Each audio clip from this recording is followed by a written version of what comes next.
What's up, YouTube? Back at it again for another banger video. This time we're looking at Batman Hush Part 8. This is coming from Batman issue 615. And it's the issue with Nightwing. So let's get started. It starts off with the burial, the funeral of Thomas Elliot. So in the issue before last, it was Part 6, you remember that Thomas Elliot died. He was shot in the alley by the Joker. And in this one, we're seeing his funeral. And Bruce Wayne, it's kind of corny. He's giving this eulogy. And we see this guy, he used to work for the Elliots. We see Dick Grayson, Tim Drake. Flashback to Bruce and Thomas as kids. On the other side, we see Lucius Fox, Dr. Leslie Tompkins, and Selena Kyle.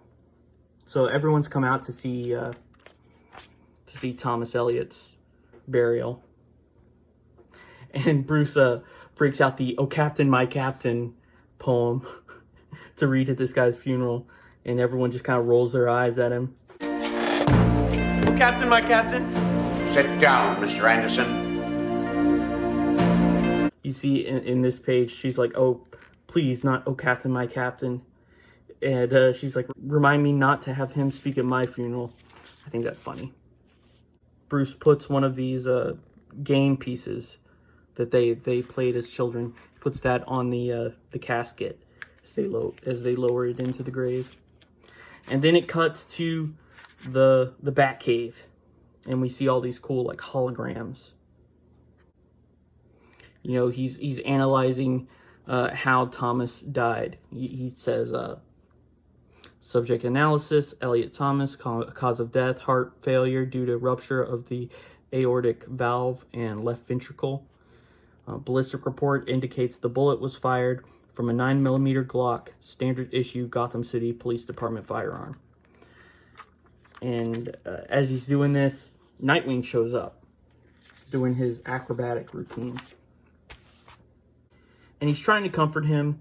I do like how creative these pages are laid out. You know, you get this sort of close up with Dick as he's talking to Bruce, and they could have divided this up into two panels, but I like that it's kind of like a montage moment. Also, on this last page, we see that Dick Grayson's, I don't know what you would call these trapeze artists lines that he's using are breaking the panel. I like that too.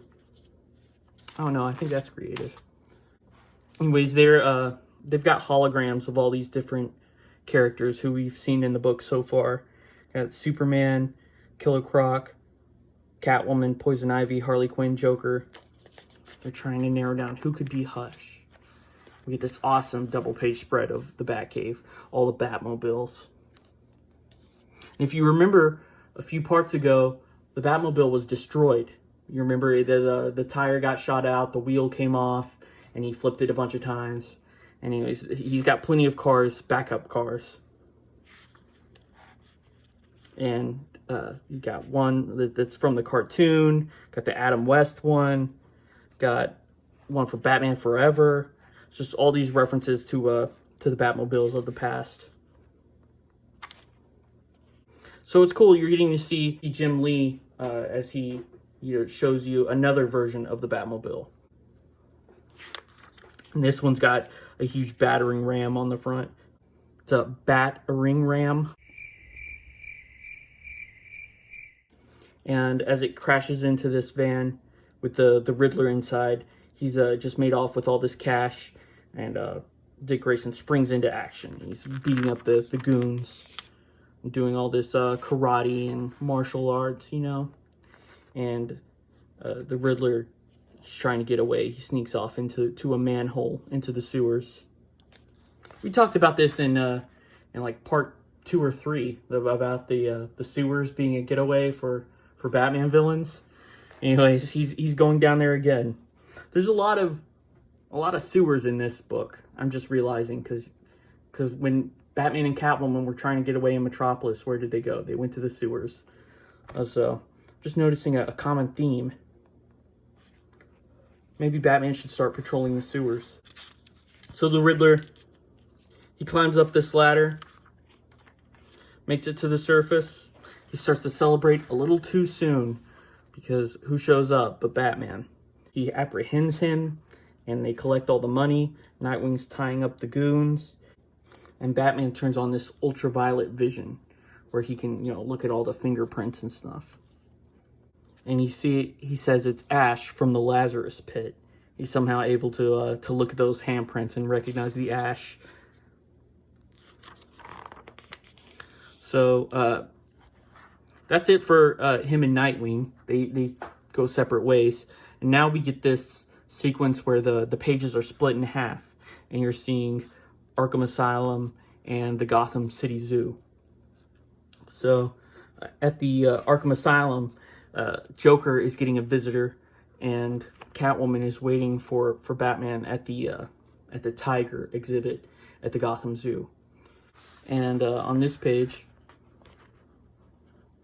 we're getting the bandages coming off of Hush. We're going to see who it is. And the smile slowly fades from Joker's face. And he says, Two-Face. So it was Two-Face. From last issue, we said that it was, they're telling you it's Harvey Dent. And now you recognize it is Harvey Dent. And meanwhile, Batman is revealing his identity to Catwoman. Now, he already knew that Selina Kyle was Catwoman. And Catwoman, Selina Kyle, knew both Bruce Wayne and Batman. But she didn't know that they were the same person. And now he's just, evening things up. He's letting her know that he's the same person. So now they're on even playing ground. And the last page, he says, Harvey Dent is back, and I'm going to finish the job I set out to do as district attorney when the law was on my side. And Batman and Catwoman live happily ever after. Not really. We'll see what happens. In the next issue, Batman's going to investigate the ash from the Lazarus pit. So, of course, he's going to bump into Ra's al Ghul, or Ra's al Ghul, however you pronounce it.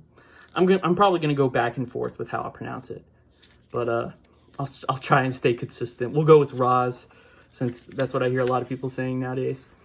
Join me next time for Batman Hush Part 9. See you there. Thanks for watching. Bye.